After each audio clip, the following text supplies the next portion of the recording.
There are multiple important differences about the Tyrannosaurus Rex in the Jurassic Park novel against the films. The first major detail is, in the novels, the Tyrannosaurus Rex was much stronger than in the films, as in the novels it was powerful enough to throw a car using its jaw. Another major detail that's different in the books and films is, in the books it's red with a black pattern on it. In the films it's just a plain brown. Also, in the books there is a juvenile T-Rex which is 8 feet tall. The Carnotaurus in the films is a lot different than in the books. In the novels, the Carnotaurus is bred with chameleon DNA, therefore it is green and can camouflage, and in my opinion looks much cooler.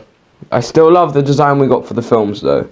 Also, the book Carnotaurus is quite a bit smaller than the film version, standing at only 8 feet tall, but that doesn't make it any less of a formidable predator. The Dilophosaurus of Jurassic Park is very different in the books compared to the films. In the books it is much larger, yellow and black, and yeah, it was much larger, and it did not have a frill, and it also did not spit venom. You remember that scene in the film Jurassic Park, right?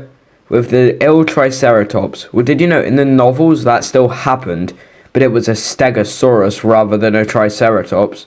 It's hard to imagine that scene with a Stegosaurus, but it's true that in the novels there was never a sick Triceratops. We all know that in the Jurassic Park films, Alan Grant didn't like kids at all. But he's quite the opposite in the novel. In fact, while they were on the island, his top priority in the novels was to keep Lex and Tim, Hammond's grandchildren, safe. While in the films, John Hammond is a relatively happy, carefree man who cares about his grandkids. In the novels, he is much darker.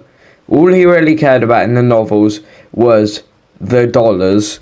Although he did mention in the novels that he wanted to put a smile on people's faces. Those will be all of the differences between the Jurassic Park novels and films we'll be covering in this video. If you want to see any more Jurassic Park content or just dinosaur related content in general, consider liking and subscribing, and I'll see you guys in the next video.